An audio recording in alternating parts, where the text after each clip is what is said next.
Hey everyone, what's up? It is I, DPX here. Welcome back to another episode of the podcast, DPX Talks, for about an hour. I'm alone, once again. Sad. I didn't really try to get any guests on, but I'll try to get one on next month. I have an idea of a few guests I can get on.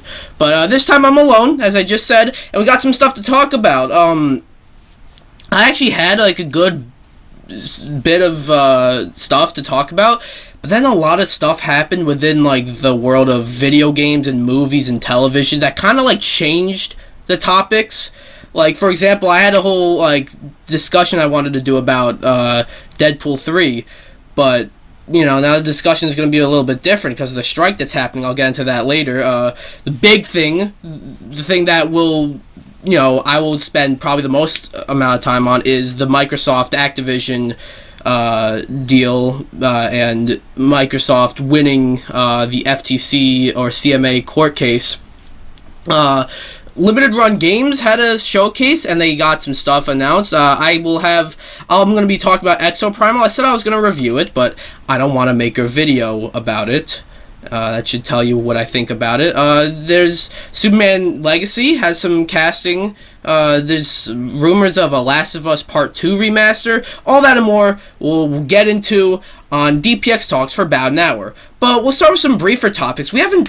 I feel like it's been a while since one of these episodes has started with briefer topics, but I got 3 topics that I want to talk about that are smaller stuff. One of them is Threads. This was going to be a bigger topic, but I really don't know how much what there is to say about it.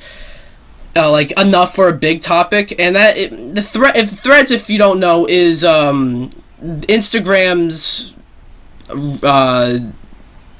Twitter competitor, you know, and like, you know, Twitter has been kind of like going downhill lately ever since Elon Musk took over.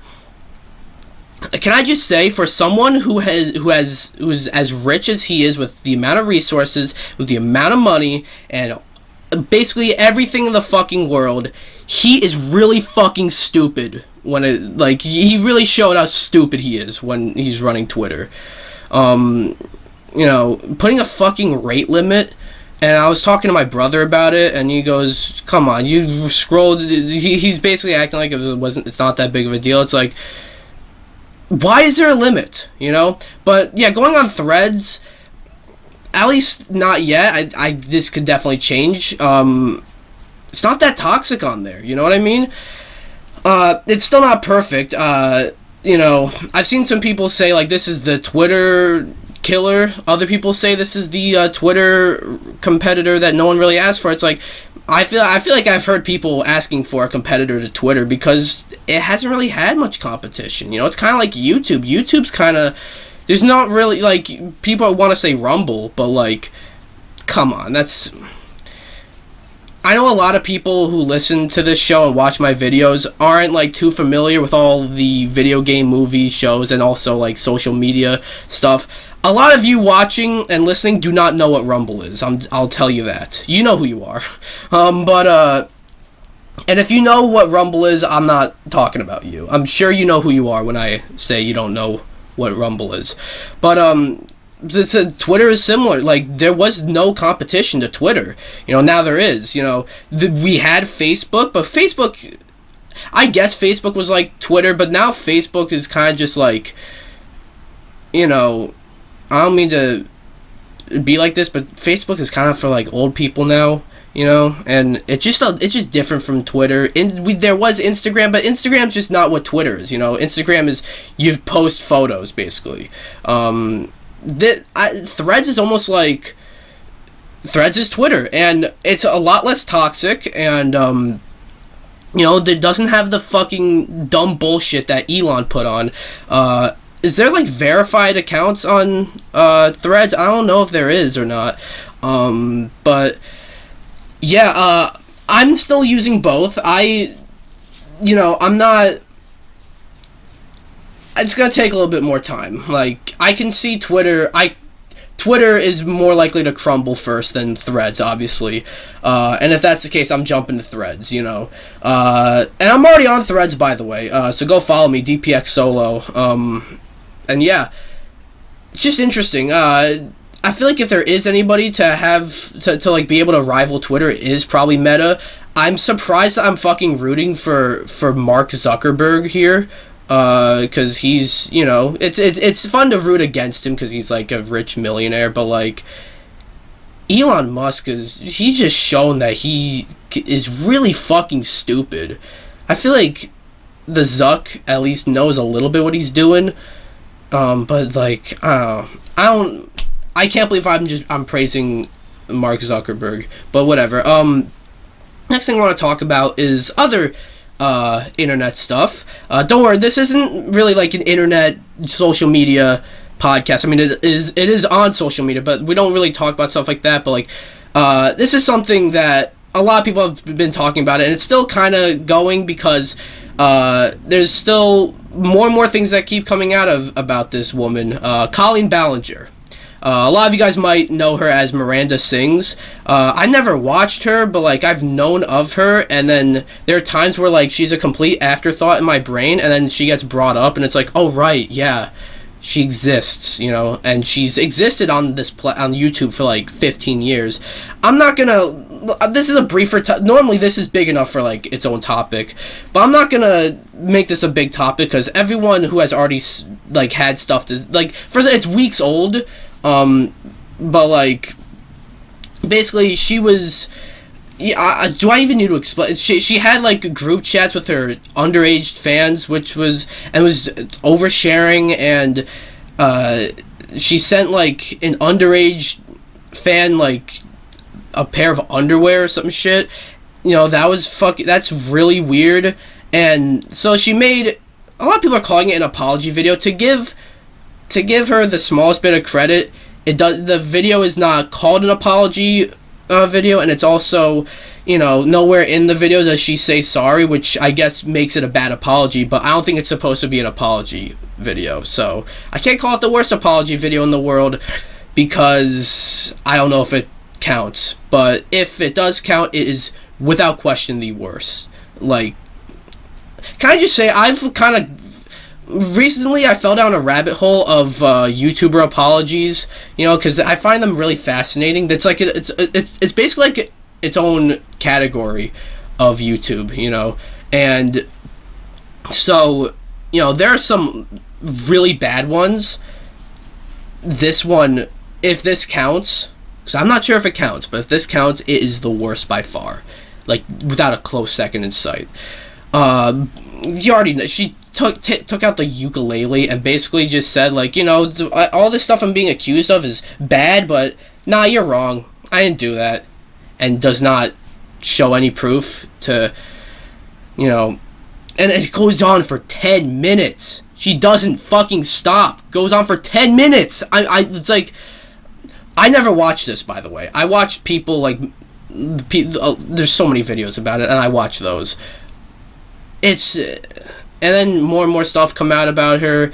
Apparently she was showing, you know, she was friends with Trisha Paytas and showing her nudes, like Trisha's nudes, to people at a party, and apparently also to some underage fans as well, without Trisha, like, you know, giving consent to it. Apparently she was seen on stage doing blackface, performing I'm a Single Lady, you know.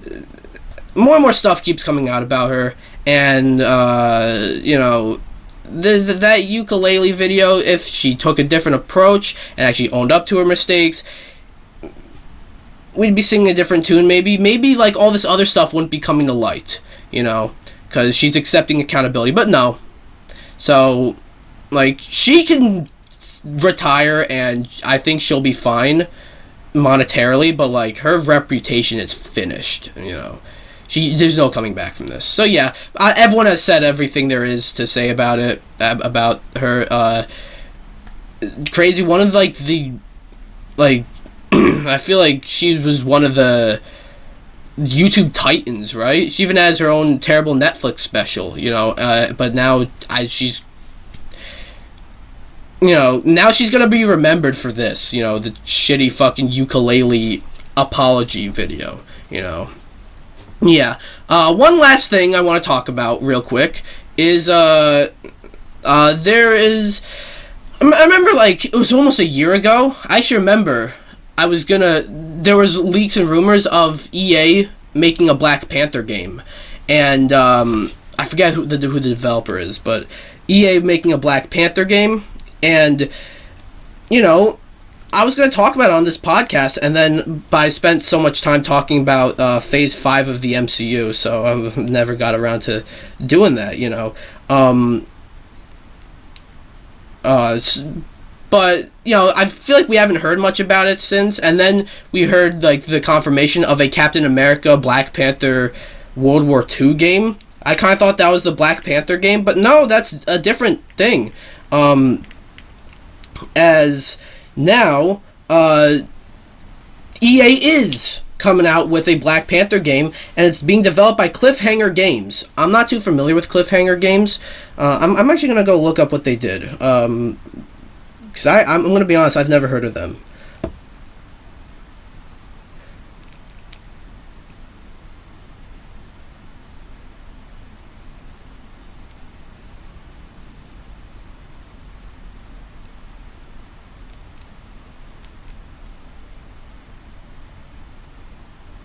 Oh, they made a Jagged Alliance Rage. I don't know what that... they made Shadowrun Chronicles. Okay. I'm familiar with Shadowrun. Okay.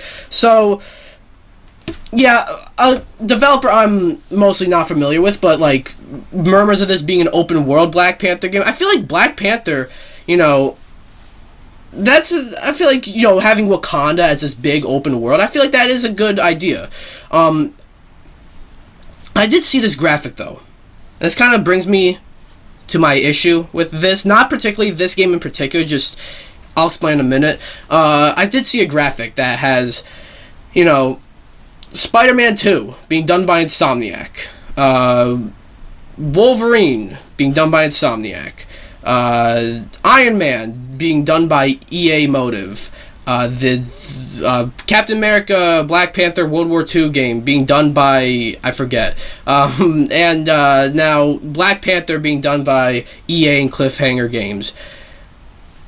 Can we get one of them out first before we start going crazy and announcing all these other games? Can we at least... I mean, Spider-Man's on the horizon to come out. Can we at least get Wolverine out before we start because that's not a problem with this in particular. It's a problem with just, I feel like, just video games in general. Look at CD Projekt Red, for example. They're announcing all these, new Witcher trilogy, a Cyberpunk trilogy, a new IP, a Witcher 1 remake, and it's just get one of them out first, and then start talking about everything else. At least start with one of them, at least put the DLC out for Cyberpunk first before you start announcing all this stuff. I didn't even think about that, but so the same here. Get one of the games out first before you start. I mean, obviously it's not Insomniac are doing Spider-Man and they're doing Wolverine. They're not doing Iron Man, the World War II game and the Black Panther game, but still, I'm excited for a Black Panther game. EA always, I take one of their games. I always take their games with a pinch of salt, but their output recently, I mean, they published Jedi Survivor. Despite the bugs and glitches that game launched with, I thought that was might be this is very specific, but might be my favorite game of the year that I did not give a 10 out of 10 to. And I gave quite a few 10s this year. So there's that. The Dead Space remake. It's a remake, but. And a kind of a remake that didn't change much, but it's Dead Space. It's awesome. They didn't fuck it up. So, yeah. But, when is this even going to come? It's not going to come out anytime soon. That's the other thing. So, yeah. Anyways, moving on. I'm going to move on to some of the bigger topics now. We're going to start with Deadpool 3. I remember when this was announced. I was really excited with some, taking a bit of caution because, you gave Hugh Jackman as Wolverine such a 10 out of 10 send-off, And I know, like, this won't undo the canon ending, but, like, the thematic, you know, ending for the actor. But it's still exciting to see him back. And, well, set photos. Photos of the set, on set, revealed, you know, Ryan Reynolds in the Deadpool suit and Hugh Jackman in the classic yellow and blue Wolverine suit. That's really cool. I'm, like, you know, the kind of talks of this have kind of died down, but then this brought it back up, and I feel like they're going to die down soon with something I'll get into a bit later. And, you know, we got to see them fighting a little bit. A little, I don't know, it's a little iffy that they, you know, I've seen some people a bit iffy about how they, you know, some of the way they were shooting the fighting, or at least from the screenshots. I think it looked fine, but, yeah, people are saying, like, you know, you gotta fix this, this Wolverine costume by giving him the mask. I'm like, you don't need to do that. This looks fine. What's the problem here? How fucking comic accurate do you need it to be? Like, this, like, he's not wearing a mask. This could just be a scene with him without the mask. You understand that? Like, he could still wear the mask in the movie. This is just maybe a scene without the fucking mask. Okay? But, yeah, it looks great. And we're hearing murmurs of Jennifer Garner coming back as Elektra, which, interesting. Which I don't know if I've heard, like, any official word on this, but, like, I think that also means Ben Affleck is coming back as Daredevil. Interesting that they are choosing to come back, because they were mocked for a while for taking those roles, you know, and, you know, they're definitely going to be made fun of here. So, I don't know, the other weird thing is, this seems to be kind of like Deadpool kills the Fox universe, right? The Fox universe kind of paved the way for the MCU. And I'm not entirely sure how I feel about, like, you know, you're kind of killing, or you're kind of making fun of the universe that, making fun of the thing that led to this thing, you know what I mean? But at the same time, Deadpool has always been, you know, Deadpool has always kind of made fun of the Fox universe, you know. But, you know, it's like Kevin Feige, like, did a lot of these Fox movies, and they weren't the best. Like, some of the movies he did under Fox weren't the best, but, like, he learned things, and that's why he was able to come out with Iron Man and, like, start the universe off with a bang, you know. So, but I'm excited for, like, if nothing else than to see, I'll admit this, if nothing else than to see Hugh Jackman as Wolverine, you know. I saw a post about this, and it's very crazy. Like, over the years, we've gotten so many different actors play Batman, so many different actors play Superman, so many different actors play Spider-Man, but for over 20 years, we've had the same actor play Wolverine. Think about that. You know, it's been like, I don't know about Spider-Man, but Batman and Superman have been, it's like a much longer span of time to allow different actors to play them. You know, because you all, like, with Superman, you have, like, you know, the Christopher Reeves, and with Batman, you have, like, Michael Keaton and Val Kilmer and all them, Adam West even. Definitely predate, like, the first time Hugh Jackman was Wolverine, but still, like, even within that time frame, you still had a lot of different people playing Superman, a lot of different people playing Batman. One actor playing Wolverine, you know. I think that just, like, even when they did a prequel to the X-Men movies, and they went with a new, younger cast, Hugh Jackman was still Wolverine, you know, and yeah, so I think, and I do think that's going to change at some point. I do think that, like, Hugh Jackman isn't going to stay as Wolverine in the MCU. I think he's going to be in this movie. Maybe he'll be in, like, one other movie, and then they'll introduce the X-Men into the MCU, like, with an all-new cast, and we'll have a new guy playing Wolverine. I don't know who. Might be someone we don't know, you know. I think this is cool, but the reason why I say this is the excitement might have gone down a little bit is that this got delayed, or no, it hasn't gotten delayed yet. Although who knows? By the time this episode of the podcast goes up, it might. You never know. It might. For all I know, it could happen while I'm fucking doing this. But production got halted because of the actors' strike, and I'll get more into that. I think that should be the next topic, but I'll get more into that. But this is gonna delay the entire MCU Phase 5 or whatever they have. Like, luckily they got everything this year they got done. Like, you know, they're doing Secret Invasion right now, which I think a lot more people should be watching. I think that show's actually really solid. And then they got the Marvels and Loki Season 2 and Echo. You know, all that's done for the, if you're wondering what that was, I was cracking my ankle. Why did I say that? And where was I? All those are done for the year, but then, like, you know, correct me if I'm wrong, but I think this was supposed to be the first MCU thing of 2024. If it's getting halted, no, it's not. Well, it could still be the first MCU movie or show of 2024, but it's not.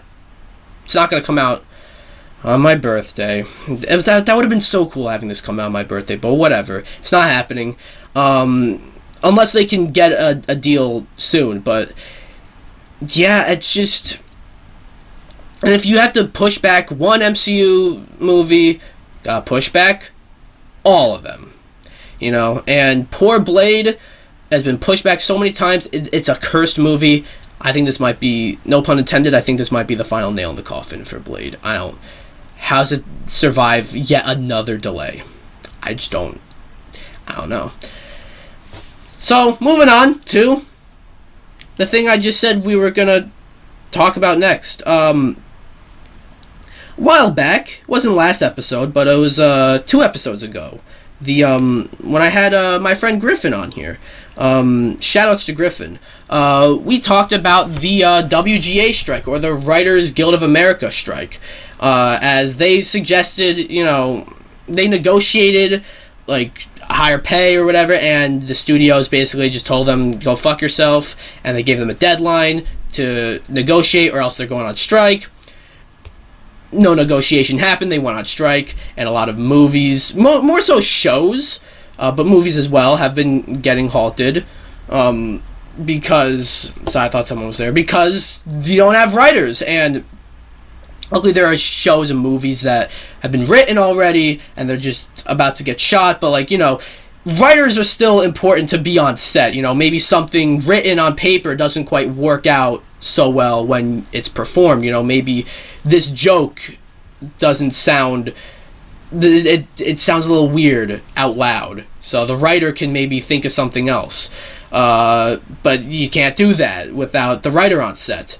But at least when you got the scripts written, you get the scripts written, you got the actors there, and the actors can perform. You get the movie shot.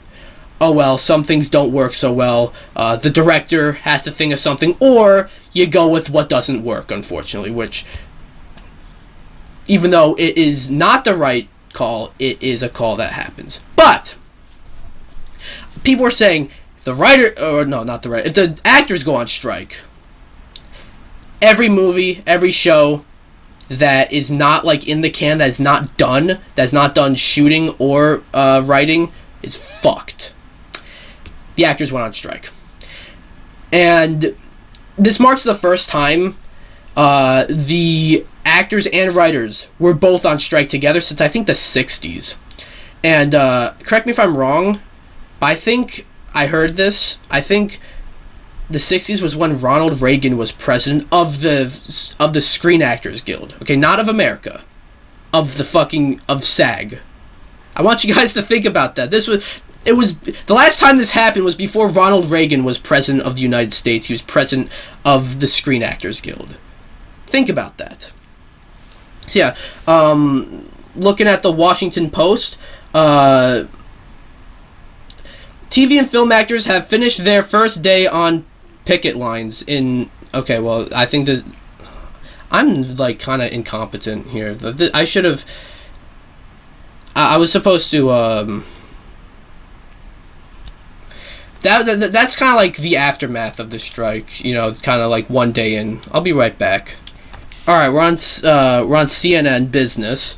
A union representing about 160,000, my bad, Hollywood actors is going on strike after talks with major studios and streaming services have failed. It is the first time its members have stopped work on movie and television productions since 1980 after a final day of negotiations on Wednesday did not produce an agreement. Fran Drescher, president of SAG AFTRA, which is the union, said in a statement the studio management's offers were insulting and disrespectful.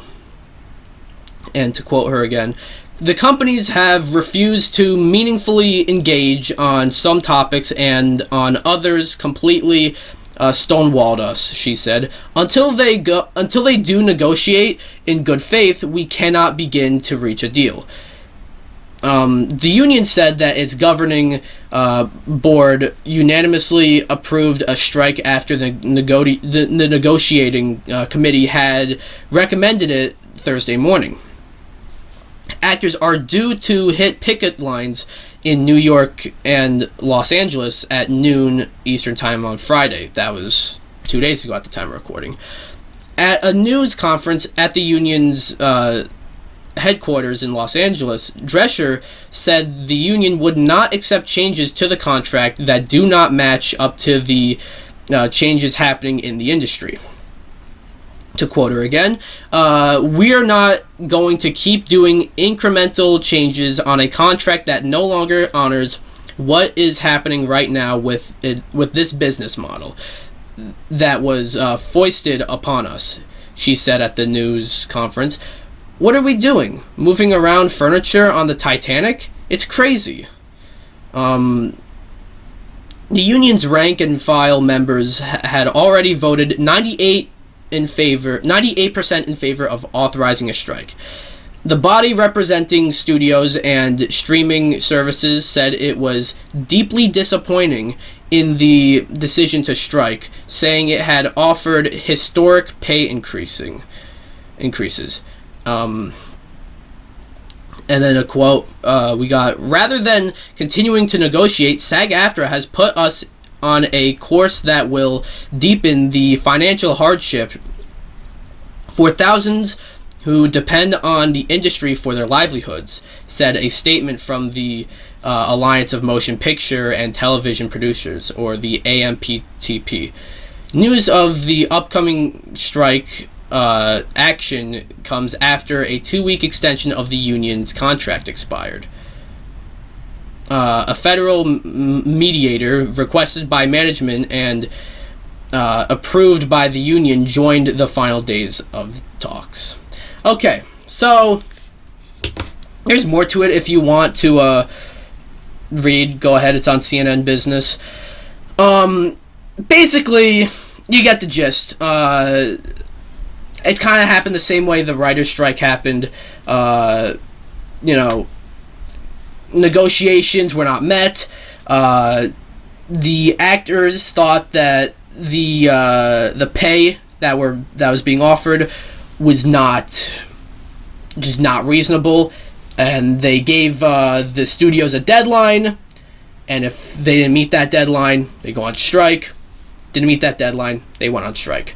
Now, what does this mean for movies and television? Well, for this year, like what we're getting this year, I don't think it's going to mean a whole lot. Because, like, I remember with the, there's this movie Strays about a bunch of dogs that got delayed due to the writer's strike because all the late night talk shows went off the air. And they needed, like, this movie was going to use that as, like, promotion for the movie. but they can't, so they had to delay it. So there might be stuff like that going on, but as for the movies and shows coming out this year, we're not going to see much of an effect. But yeah, we're gonna, like, next year might be looking a little, like, not so great, you know, because, like, we already know that it's affecting movies that are coming out as soon as May of 2024, you know, with Deadpool 3. And some other stuff. I can't really think of any, like, anything that's not already completely shot, is fucked at the moment, you know. And it's... And I think Hollywood is crumbling right now, you know. I'm not... Look, I love movies and I love television, but I don't like to follow the nitty-gritty of Hollywood, you know. All the scandals and shit, all the, you know... When people... Honestly, I feel like when people talk about Hollywood, there's, like, negative connotations. Hollywood is just like the movie-making business, really. You know, pretty much. But they're crumbling.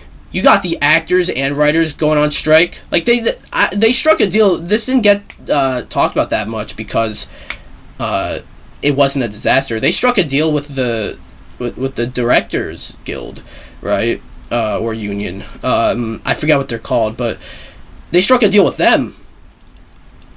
But, like, honestly, I don't understand why you strike a deal with the directors, but you can't with the actors or writers, you know? Because, like, the directors, obviously, you need to direct the movie and the show. But, like, the fucking writers need to write the show, you know? They need to make it into a show, or need to make, like, you know, obviously the director makes it into a show or a movie, but, like, the writer writes what happens, and the actors act what happens, you know? So I don't get why, like, we can't, like, just pay your writers, pay your actors, and all will be right with the world. It's a win-win for both. That's what these fucking stupid corporations don't understand. It's a win-win for both, you know? Writers and actors getting paid, you know, you follow through with the negotiations, you get these movies and shows done, makes money for everyone. That you don't pay them, they go on strike, your movies and shows get halted, nothing happens, no business happens. Bob Iger, the CEO of Disney, he goes, this is not a time to... I want to talk about this a little bit. This isn't its own topic. It's just, I'm roping it in with this. He said it's not a time to strike, you know, because we just got out of COVID. And on the one hand, I guess he's right, but, like, I wouldn't say it's not a time to strike. That's right. It's not a time to strike because it shouldn't be a time to strike. That's what I'm trying to say. Because don't fucking put this on the writers or the actors, okay? Don't fucking do that. All right, it's you guys, it's the corporations, it's the studios that don't pay their writers and actors that led to these writers and actors going on strike together, okay? So, you know, Bob Iger, and look, I got respect for him, you know, he seems to, like, he seems to really, like, be taking issue with how the MCU has been handled lately. I think he speaks for all of us, where it's, like, quantity over quality, you know, and wants to cut down on just the content for content's sake. Mad respect for that. And he made Disney a success, you know, but, like, don't fucking write off the actors and writers for going on strike. This is no time for strike. It fucking is if they're not gonna get paid, you know. It does kind of piss me off a little bit, this whole thing, because it's like, I feel like it's so easily avoidable. These fucking studios, these corporations, I just said corporations, shut up, I don't care. These guys have the money to pay these fucking actors, and they don't do it, right? It's a big thing, but yeah, what do you guys think about it? Anyways, we're going to move on to another thing. I'm going to talk about a certain game Yeah, I don't know if it's any game you guys wanted me to fucking talk about. Really want to hear my thoughts on it because it kind of just came out. Exoprimal. This game is a game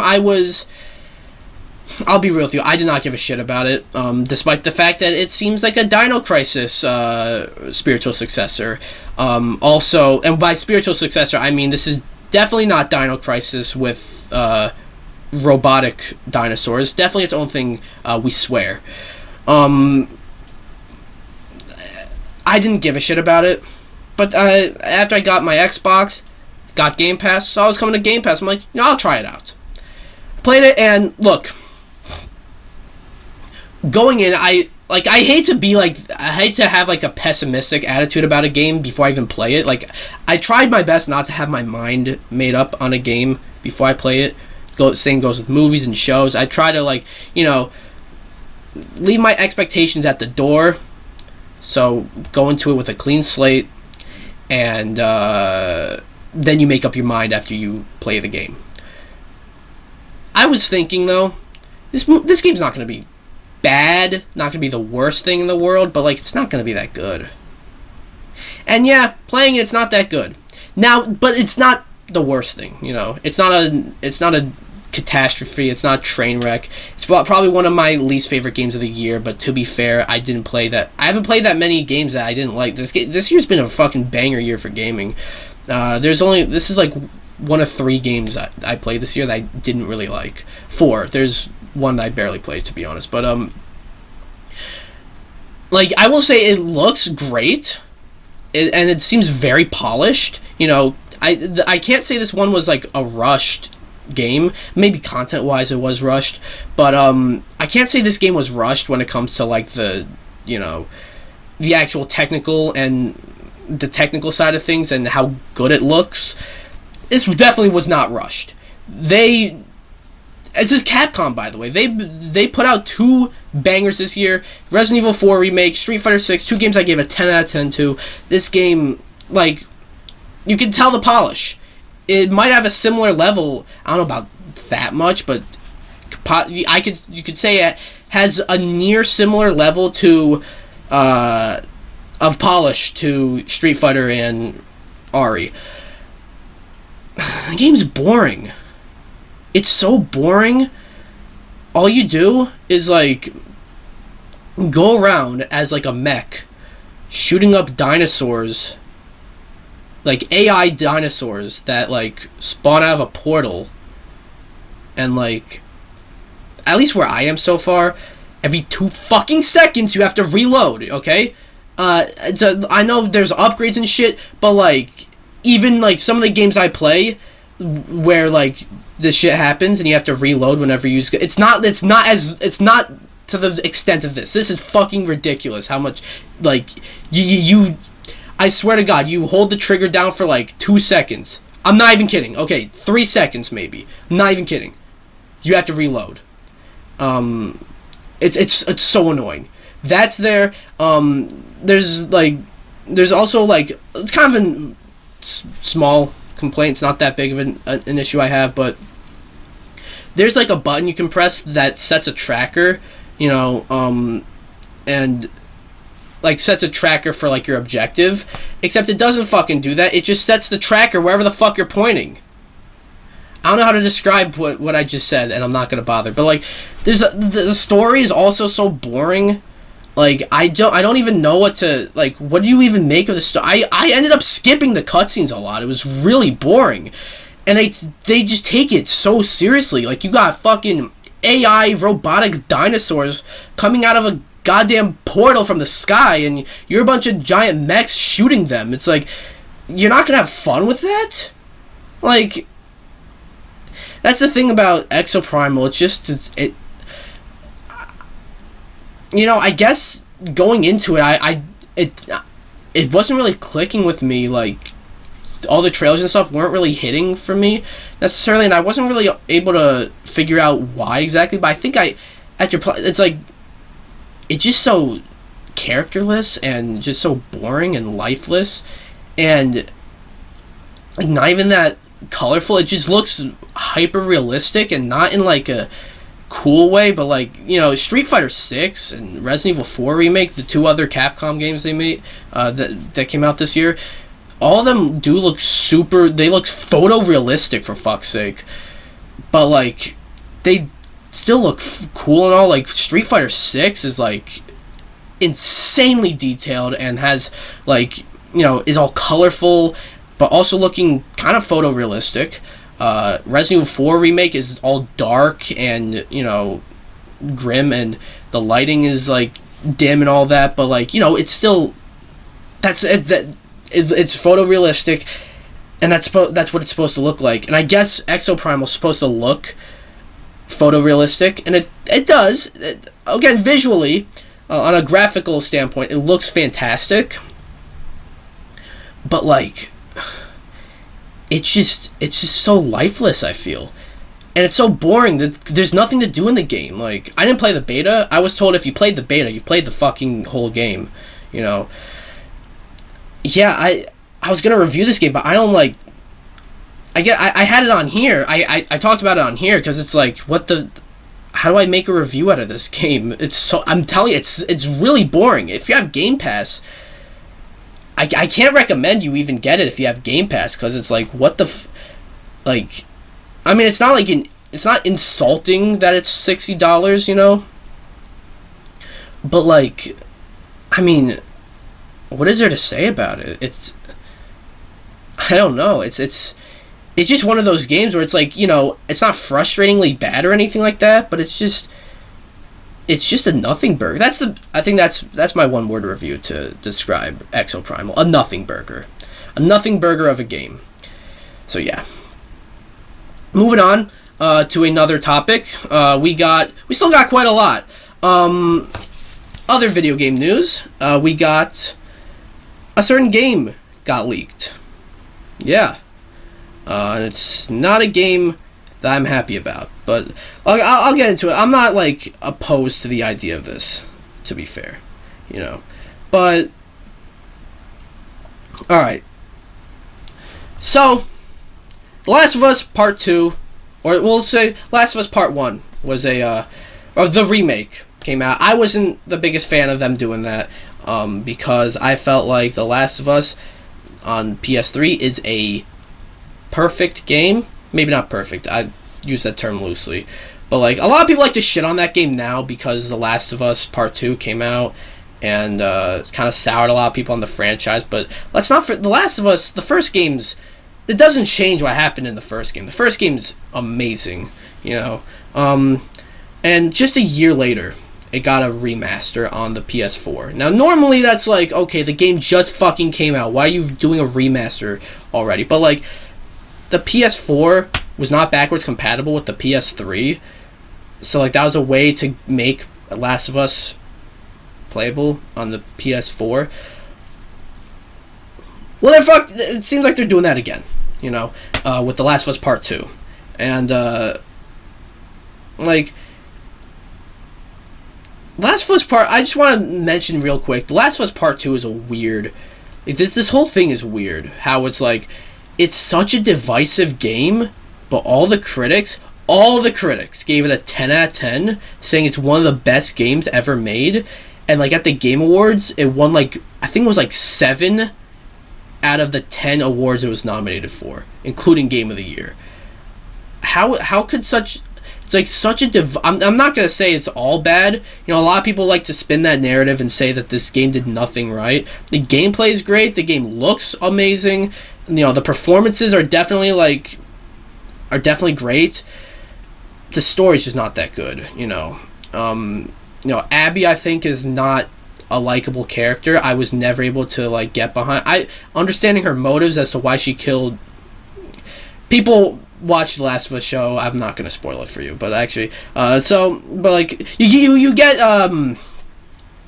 you understand her motives as to why she did what she did at the beginning of the game, but, like... they didn't really do a whole lot to win me over, particularly. So, and like, half the game is about her, you know. And like, And it felt like the game was just trying to be controversial for controversial sake. I kind of went off topic a little bit. But, so The Last of Us Part 2 is getting a remaster on the PS5. Leaked by a composer. Now, obviously, you know, some people don't, like, really understand how secretive the video game industry is. You know, with movies and television, you get, you know, it's just a subtle, like, announcement, like, yeah, like, it just gets announced by, like, by someone, by a studio exec or something like that, just like, whatever, you know, for a movie, you know. But when a video game comes out like that, gets announced, and, like, it's a very secretive thing, and they have to announce it and make a kind of a big deal about it, right? So you get a composer who's not really too, like, you know, he's composed the Last of Us games before, but, like, you know, he's not really a part of the video game industry necessarily, so he doesn't really know how secretive it is. So he's like, oh yeah, I'm composing right now for the Last of Us Part 2 Remastered for the PS5. So it's like, oh, alright. So yeah, I'm reading this from comicbook.com. A remaster of The Last of Us Part 2 may have just been leaked by the series' composer. The Last of Us series is one of the biggest franchises in gaming right now, becoming so successful that... Okay, we know that. Fans might get another Last of Us related project in the meantime, though. In a recent Spanish interview, series composer Gustavo Santaolalla, sorry if I said that wrong, was told by an interviewer that they loved seeing him as a character in the game. Why you gotta put his last... Gustavo can be found in Jackson at the... Okay, playing the band. Yeah, okay. That's about as far as the interaction goes, but that may change. Gustavo told the interviewer that in a new version of the game, players will be able to go up to his in-game character and request songs for him to play. However, he noted he can't say anything beyond that. So yeah, okay, I will say that's pretty cool, but it's like, oh, so they're making a new version of the game. With that said, it seems like a remaster of The Last of Us Part 2 may be on way. The first game was recently remade for PS5 and PC, but it's only 10 years old. It's unlikely the second game is getting a full-blown remake since it came out in 2019 and already looks really amazing, but it may get a new version native to PS5 that can also go on PC. Okay, so basically, you know, a lot of people have been up in arms about this, and I guess, like, you know, I guess it's kind of just like The Last of Us burnout, I feel. That's what I kind of feel like it is. Because, it's just... The Last of Us, I feel like, is a game that... I'm not saying I was opposed to a sequel to it. You know, there's definitely room for a sequel, but it's a weird thing to make a whole franchise out of. You know, like, doing a whole multiplayer game for it as well. Oh, that was thunder. I don't know if you heard that, but so, and a lot of people are opposed to this because Last of Us Part 2 is a game people don't like. A very controversial game. And like I said, it did things, it was being controversial, felt like it was being controversial just to be controversial. But, look, I was pretty critical of them doing a Last of Us Part 1 remake. Yeah, because it's like, why are you remaking this game? This game is held up very well. You know, just... And you can play The Last of Us Remastered on the PS5. If they simply just make a simple little, like... Okay, here's the thing I was thinking. If they make a simple little remaster, like how they did with The Last of Us Remastered, and do it on Part 2, that's fine. But then I thought about that, and it's like, you can play The Last of Us Part 2 on the PS5. You know, you couldn't play the first Last of Us on the PS4 without the remaster. You couldn't play the original version of that game on the PS4. So, And it would have been one thing if they just made a simple, like, PS5 version of the game, like, when the PS5 came out. But, like, it's been 3 years now. At this point, just make a PS5 upgrade, you know? I guess you can still do that. I guess you can still do that and have this new feature of people going up to the banjo player, right? And, you know, I think, you know, it's unclear exactly what they're doing. It was never outright stated that they're doing a remaster, a remake of The Last of Us, right? So yeah, that's just what I think. And yeah, one thing, I hope Sony isn't just remaking and remastering a whole bunch of their stuff, because there's this, there's also The Last of Us Part 1, and then there were rumors a while back about them remaking Horizon Zero Dawn, you know, a game that's, like, just over, like, 5 years old or something like that. I didn't do the math, but at the time it was, like, 5 years old or something like that, you know. And it's like, Sony are, like, really good at these, they have these great franchises, and they're good at making all these, like, banger new games. I don't want you to remake games that are, like, fucking less than a decade old, you know? That's just what I think. But yeah, moving on. I had some other topics, like the, casting for Superman Legacy, like, you know, sorry, I thought someone was at the door. I had some, like, other topics, like the casting for Superman Legacy. Like, obviously there's, like, the casting for, Superman and Lois, you know, David Cornsweet, someone I've not heard of, as Superman, but he does look an awful lot like Superman. We got, Rachel Brosnahan as, Lois Lane, you know, Nathan Fillion as Guy Gardner, pretty cool. Isabella, Merced, I think, sorry if I butchered that, as Hawkgirl. Eddie Gathegi, I'm sorry if I said that wrong, as Mr. Terrific. Anthony Carrigan as Metamorpho. You know, I don't know what there is to say about this. I guess it just shows, this DCU that James Gunn is doing is starting off with superheroes that are already superheroes. There are already superheroes here. And I just want to say Nathan Fillion as Guy Gardner is perfect. But yeah, there's another topic I wanted to talk about. But really, I'm not quite sure what there is to say about it. And that is Street Fighter 6 at EVO. I don't usually talk about EVO necessarily. Like, I like watching EVO. It's a lot of fun to watch, and they'll drop some huge announcements there. In case you guys are watching and don't know what EVO is, it is the biggest fighting game tournament in the world. There's a whole bunch of games there. This year, there's Street Fighter 6, Guilty Gear Strive, Tekken 7, Ultimate Marvel vs. Capcom 3, Dragon Ball FighterZ, King of Fighters 15, Melty Blood Type Lumina, and Mortal Kombat 11 Ultimate. Street Fighter 6 has a massive, like, tournament.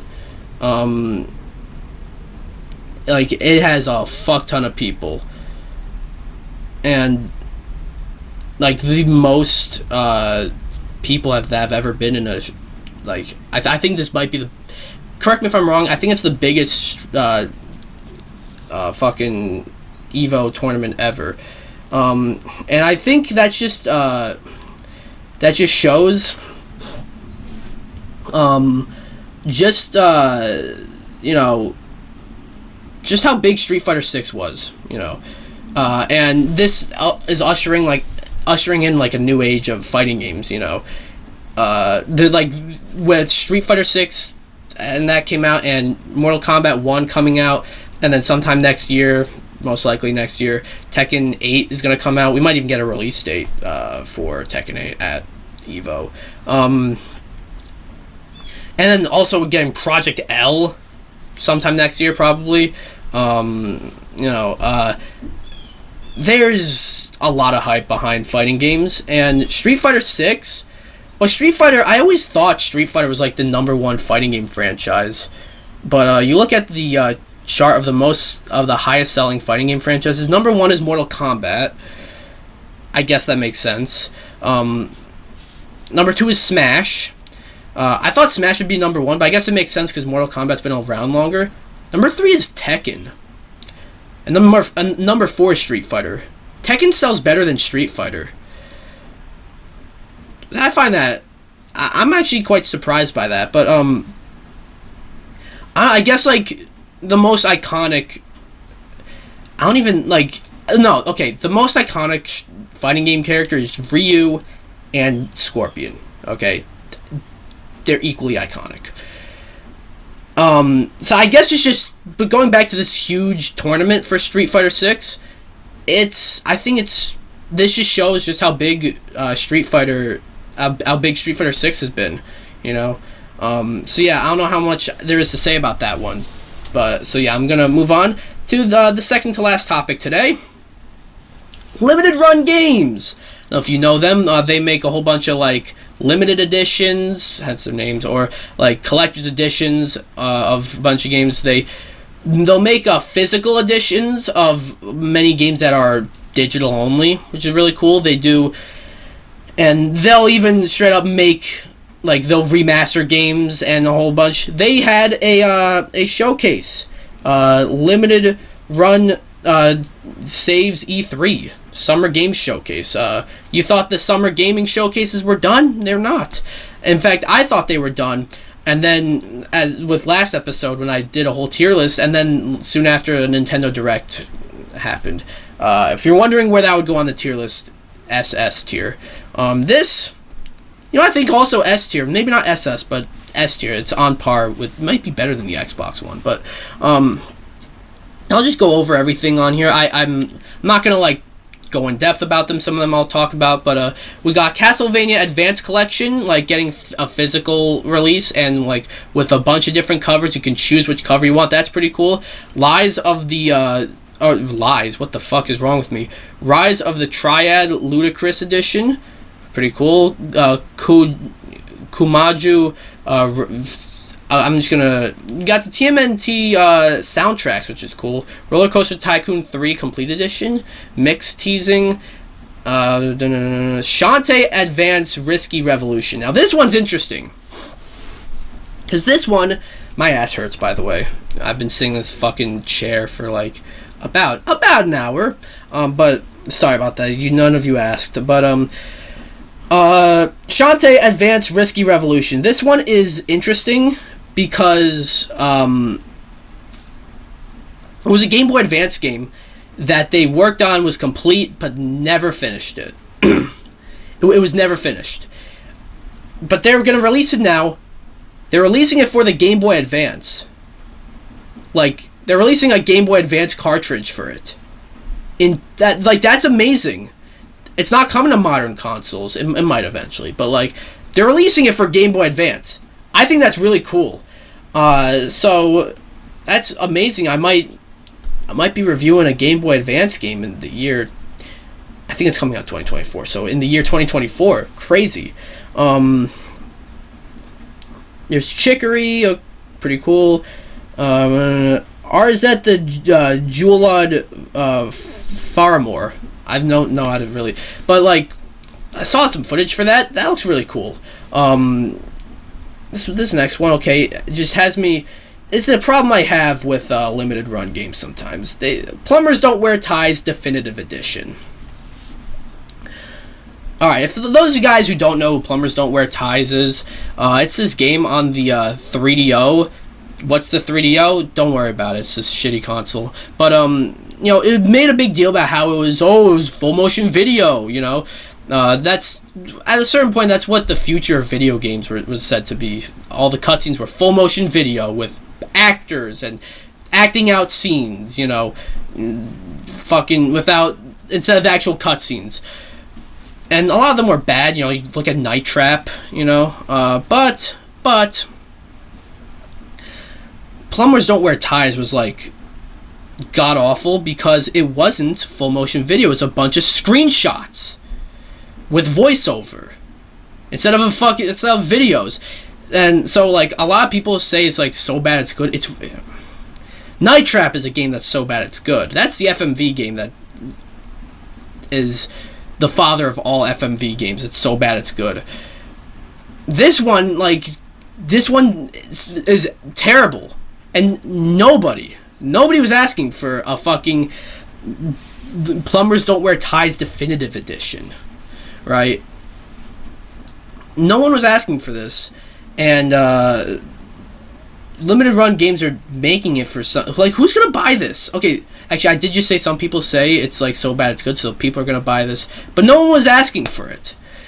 So that's just something they do a lot. They'll make they'll make definitive editions for like a bunch of these old shitty games that like nobody likes, nobody asked for, but they think it's like it has meme status, and they will re-release it. It's so weird that they do that, but This Way Madness Lies, okay, Midnight Fight Express, Colossal Cave, this one was pretty cool. Disney Gargoyles Remastered. That Gargoyles game for, what was it, the Genesis I think it was on, is getting a remaster, and that game was baller, you know, so I'm happy they're doing a remaster for it, and yeah, and then the final 4 games are like, this is pretty cool. Clock Tower, the original Super Famicom game. The only reason I know about that game, to be honest, is because of JonTron's video. But Limited Run Games are doing like a full remaster of the original Clock Tower game for Super Famicom. They're localizing it. They're giving it like a full English translation, and it looks really cool. You know, Jurassic Park Classic Games Collection. A lot of the older Jurassic Park games, you know, these are the Game Boy games, NES, and SNES games. Those are really good. I think it's a huge, like, mistake to not have the... I really think it is a huge mistake to not have the Genesis games on here. That's a huge mistake, because those are considered some of the best games on the Genesis, you know. But like, hey, like, they somehow got the rights to do this, you know. So that's cool. And then the last two I think are the two coolest. Tomba is getting a remaster. Tomba was like one of the mascots of the PS1 that, like, you know, got a few games and then never really, like, you know, and it was like, what, it was like a 2D platformer, right? Like, and you know, 2D games on the PS1 was just didn't work. I'm not that it didn't. I mean, like, they didn't sell. They didn't sell because during the 3D transition. So what's this 2D game doing here? But Tomba is like, it got like, it kind of became like a big thing. It became a mascot for PlayStation. In fact, I think PlayStation All-Stars Battle Royale, there was Tomba was going to be a character, but then they canceled the DLC. So yeah, I think this is great. They're bringing it to PS4, PS5, and Switch. No Xbox, which I find is interesting. You know, I thought maybe, you know, PlayStation mascot, bring it to PlayStation. That's why you're not bringing it to Xbox, but they're bringing it to Switch. So that's weird that they're not bringing it to Xbox. Then the final announcement. You have the Gex trilogy. Now, Gex is something. These games haven't really aged the best, you know. Gex was like this lizard who was we would like make fun of a bunch of movies and stuff, and also make some jokes that really have not aged well. So I always thought, like, I don't know how you make a new Gex game today. The thing is, you don't. They're remastering the original Gex games, but I don't know how. Like, you gotta do what Disney says. Like, I think it was Disney or Warner Brothers, or maybe both. I don't know, where it says like where they re-release some of their movies that have not aged well. They put a disclaimer saying this movie is a product of its time. What I forget what it is that they say, but like the images seen here do not like are not acceptable today. Maybe you can have something like that for Gex, but do it in maybe like a Gex sort of way, because Gex is like, he's Gex. I think this is cool. So limited run games really hit it out of the park, if not like for those last 4 games. I think that like Clock Tower, Jurassic Park, Gex, and Tomba, all like, fuck yeah, I'll get all those games. Again, I'm a little disappointed that the Jurassic Park collection does not have the Genesis games, because those are like the best ones. But like Clock Tower, getting a remaster for Clock Tower, like the original Super Famicom game, like that's awesome. Getting a remaster of Tomba, that's awesome. Getting a remastered trilogy of Gex, awesome. I never thought I'd be fucking seeing a new Gex game come out in 2023, 2024. It's probably 2024. I never thought that would happen, but here we are. So yeah, it's limited run games, and yeah. Now, you've waited. This is probably the thing you wanted to hear me talk about the most. Maybe the writer's strike or the actor's strike you wanted to hear me talk about, but I think this is probably the biggest thing in gaming that's happened within at least like the past like 5 years. So back in January of 2022, sorry about that, I had to pause for something. Back in January of 2022, it was announced that Microsoft were acquiring Activision Blizzard King for $70 billion, making it the biggest acquisition in tech history. Is there a bigger acquisition just in history? I think they can... Biggest acquisition of all time. Okay, no, it's not. There's Mannesmann and Vodafone AirTouch PLC. I don't know what the fuck any of that is. Okay, so this is the biggest acquisition in tech history. $70 billion. But because of that, because Microsoft, a $1 trillion company, is buying a $70 billion company, which, by the way, I think, correct me if I'm wrong, I think I'm confident in saying, like, aside from, like, maybe Tencent, Activision, I think we're like the biggest third-party gaming publisher. Like, aside from any of the big three and Tencent are like...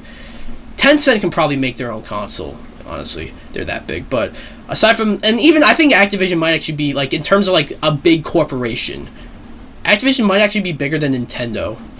I'm gonna look that up, actually. How much is Nintendo worth? Never mind. Nope, never mind. Nintendo is an $8 trillion company. Never mind. Okay. But like $70 billion. I have not left this point. So Microsoft is buying Activision, but like an acquisition that big is gonna get scrutinized, And I was a little stupid because I didn't really think about that at the time.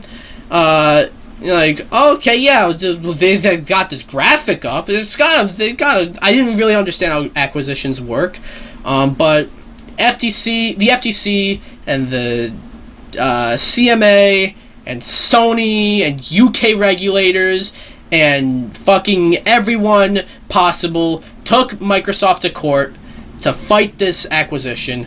Sony in particular fought very hard. This went on for a fucking year and a half, and at a certain point, I'm like, you know what, at this point, I don't care, you go through, don't go through, I don't care, I'm sick of hearing this, fuck everyone involved, it's making everyone sound, like, it just made me hate everyone, I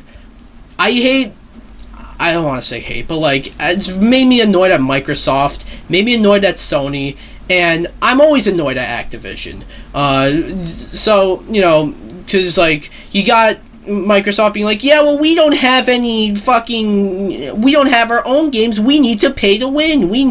It's like, don't, like you want to buy Activision. Don't fucking like belittle yourselves and like basically like be like, we need Activision or else we're gonna fucking die.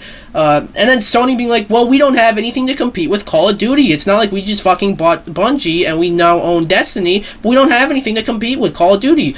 But that got settled, and Microsoft are under oath. Like, they're under oath. They have to keep Call of Duty multi-platform. They're gonna like bring it to they're gonna bring it to the Switch.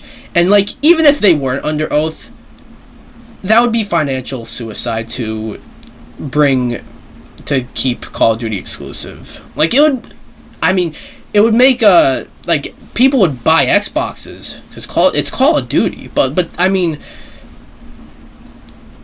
you can't just take Call of Duty, I don't like Call of Duty, by the way. I think that franchise needs to fuck off for at least 1 year.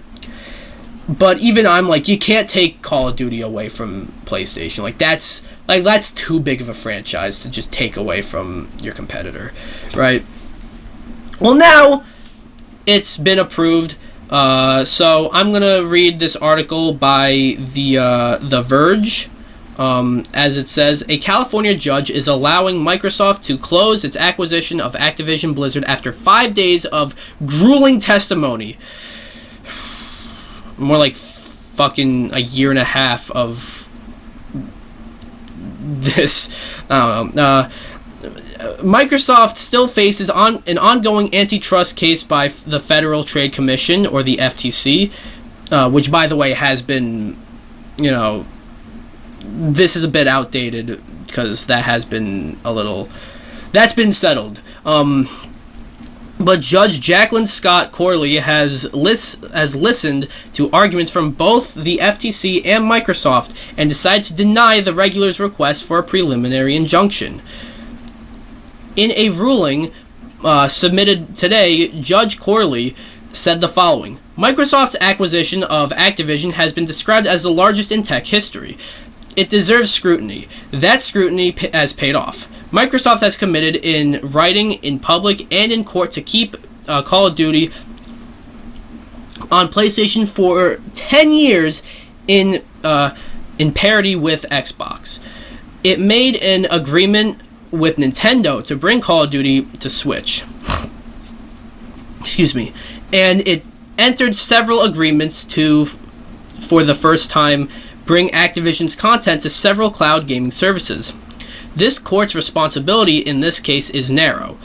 It is to decide if, notwithstanding these current circumstances, the merger should be halted, perhaps even terminated, pending resolution of the FTC administrative action. For the reasons explained, the court finds the FTC has not shown a likelihood it will prevail on its claims. This particular vertical merger in this specific industry may substantially lessen competition. To the contrary,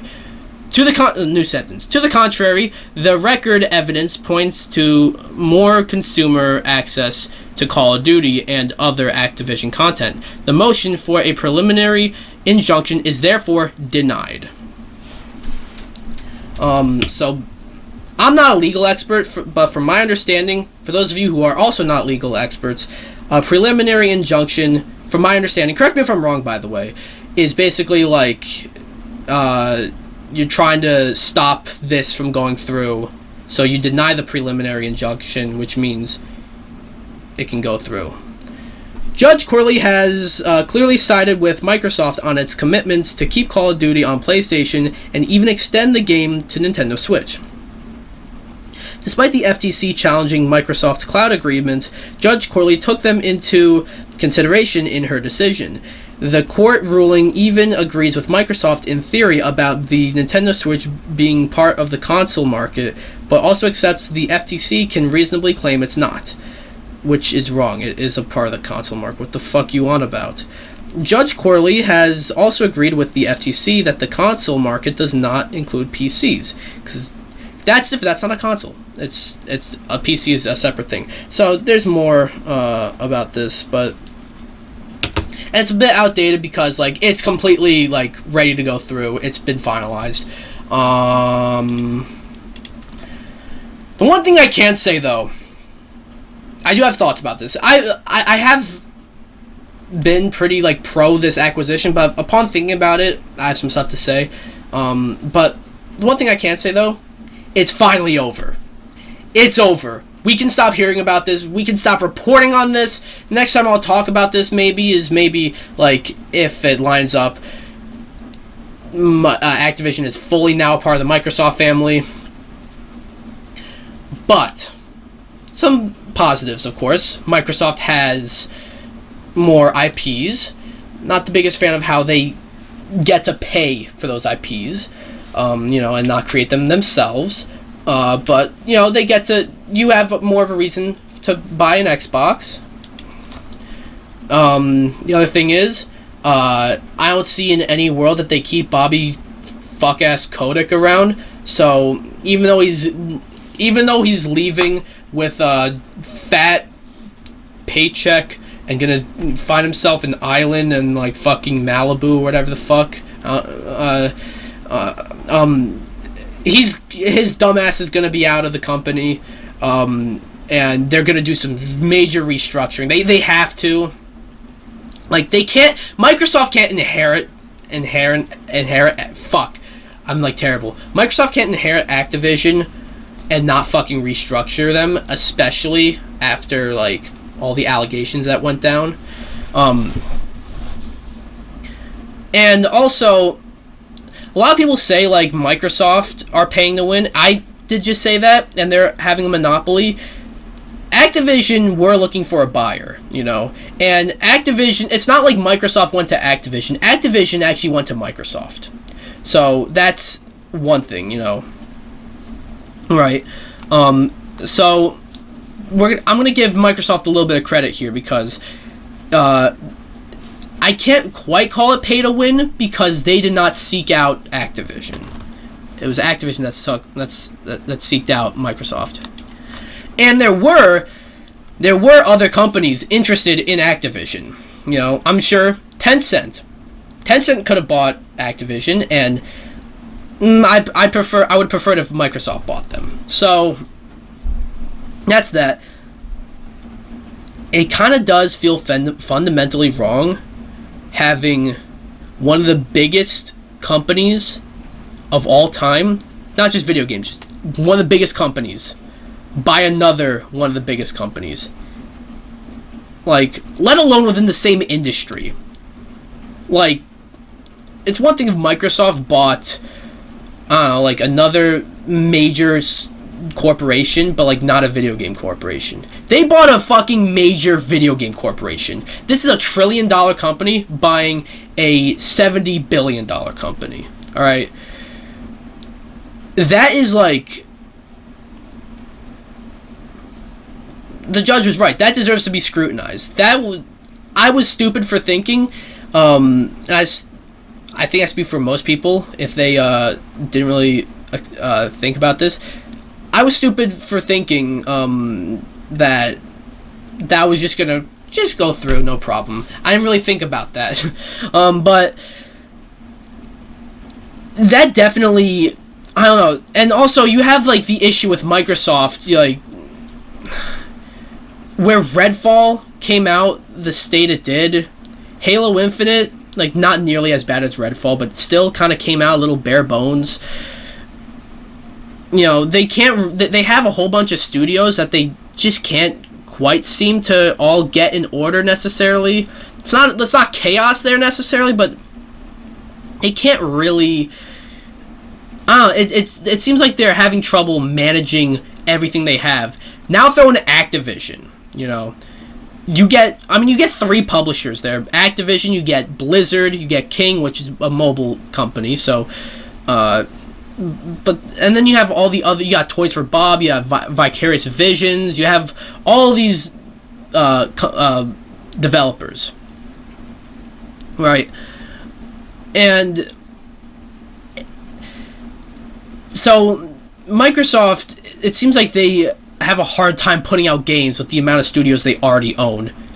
Now you fucking throw in Activision. Like, it's not like if they bought, like, a Sega, like how it came out that they were once interested in them, or Square Enix, or EA, you know.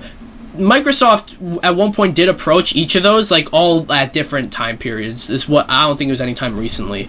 But they did approach each of them for an acquisition at one point. But none of those three, maybe EA might be the closest, but none of those three are near as big as Activision. So, yeah, unless they keep, like, I can see... I can still see Activision, like, self-publishing Call of Duty, you know. And also Call of Duty's going to be coming to Game Pass. That's what we're going to be seeing, you know. Maybe not this year's Call of Duty, maybe not even next year's Call of Duty, but, like, starting 2025, we're going to really see, like, Microsoft's effect on a lot of you guys might notice that a lot of this conversation about Activision being owned by Microsoft is Call of Duty, and I don't even like Call of Duty. Like I said, Call of Duty needs to fuck off for at least 1 year. But I'm not gonna bullshit you. Call of Duty is, like, way the fuck bigger than anything else Activision, maybe even Microsoft owns. Like, once Microsoft fully absorbs Activision, I think their biggest IP is Call of Duty. I mean, like, they own Minecraft. That's the best-selling game in the world. But, like, that's one game, you know. Call of Duty is consistently sells a lot, gets a new game every year. Like, and it's gotten a new game every year for the past, 20 years without fail. And it's a guaranteed moneymaker. And once okay, if it ever does become an exclusive to Xbox, a guaranteed system seller. You know, so that's a bit of issues. I've heard people saying now Sony needs to revenge buy another studio. I've heard Square Enix get brought up a lot. Even before this, there were rumors of Sony buying Square Enix, but they never really had much, like, to them. I feel like you don't really... Square Enix, they don't own Dragon Quest. And they also don't own Kingdom Hearts. And they also have a lot of other IPs that they put games out for, but they don't own the IPs. So really, if Sony buys Square Enix, they're getting Final Fantasy, which is already, like... They already have as, like, a console exclusive. That's, like, you get Final Fantasy, you know. And you get all these smaller, like, sort of lower budget games, but, like, Sony doesn't need to revenge buy anybody, you know what I mean? Because I just think Sony has been doing a lot of, like, buying up talent, buying up smaller developers, not major publishers. Like, their biggest acquisition was Bungie, and funny enough, that was actually announced, like, shortly after this acquisition was first announced. But they acquired Bungie to help them out with their live service games, which that's a discussion for a different day. But they don't need... Sony doesn't need to... Look, here's the thing. Here's, like, right now they're in a bit of a lull, but Sony, I feel like, has always trumped Microsoft when it comes to exclusives. If, like, obviously you have the nostalgia for, you know, maybe you grew up with the Xboxes, which is why you prefer an Xbox Series X over the PS5. But if you're going to tell me... Look, I hate the console war shit, and I don't mean to sound like I'm engaging in that, but if you mean to tell me that Xbox consistently has better exclusives than PlayStation, get the fuck out of my face, right? Because that is bullshit. But right now, you know, Sony's kind of been taking some L's. You know, the showcase was a bit of a disappointment, and apparently they had a whole lot of it doesn't seem like they have a whole lot coming out anytime soon. They got Spider-Man, and that's it. And someone came in. What I think I was saying was, so they had the showcase, and it right, they got Spider-Man, and that's it. Microsoft for the rest of the year, they got Starfield, they got Forza, and hey, if you want to count it, they got Call of Duty coming out in November, I think, which Call of Duty was going to take this year off originally, and now they're like, you guys are taking the right step, but whatever. And then it seems like we have an idea of what Microsoft is doing next year with like Fable and Hellblade and Avowed. Not really Sony. We don't really have much of an idea what they're doing next year. Like the only, like, they got Rise of the Ronin coming out. They got Final Fantasy VII Rebirth, which is a third-party game, and they could maybe have Wolverine next year. But like, what I'm saying here is Sony doesn't need to revenge buy. You know, Microsoft is buying IP. That's what it is. They bought Bethesda. Okay, that's why they bought Bethesda. They bought Bethesda for IP. And now they're buying Activision. Let's be real, it's for IP, but like some of it might be to get into the mobile gaming business. But like, now they own Call of Duty. Now they own Crash. They own Spyro. They own Overwatch. They own Diablo. They own Warcraft, Starcraft, Tony Hawk, Guitar Hero. They can bring that back if they want. You know, they have IP now. They have IPs. It's so weird to me that Bethesda and Activision are now sister companies, but there's a lot to this. You know, this could have been, like, this topic could have been its own episode. But what do you guys think about it? This episode's gone on quite a bit longer. That's why I shortened some of, like, the Superman Legacy casting and the Street Fighter 6 Evo, just because, like, this was going to be big. But it's like, I was actually kind of for this. I didn't really think of the people are saying Microsoft has a monopoly on video games. I don't think so. They did just buy out Activision. That's fucking, like, ginormous. And they just recently bought Bethesda. Like, that's still kind of new. We just got two, like, we just got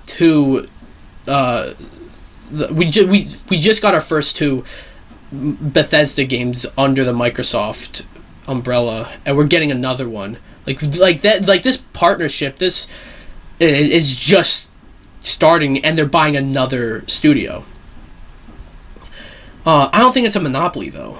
Like, and Sony doesn't need to revenge buy anybody, because, like, they got enough IP. This is why Xbox bought these studios, for IP. Something that Sony has been destroying Microsoft in for a while now, you know? So that's just what I think.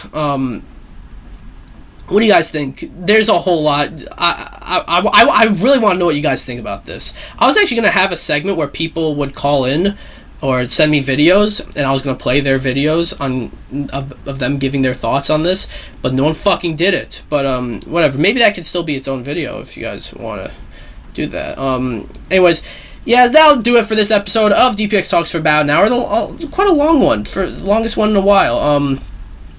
What do you guys think about all this stuff, especially the Activision Microsoft merger, and also the actors strike? That's pretty big. But yeah, what do you guys think? If you're on YouTube, go over to my SoundCloud, DPX Talks for about an hour, and go follow me there. If you're on my SoundCloud audio version of my podcast, go over to YouTube, DPX Solo. I'm actually planning. I'm looking into maybe bringing this podcast to, like, Spotify and iTunes and all that. I'll see. I'll let you guys know. But yeah, anyways, be sure to like this video or like this episode. Come subscribe, and I'll be back next month, hopefully with another guest, another episode of DPX Talks for about an hour. See ya.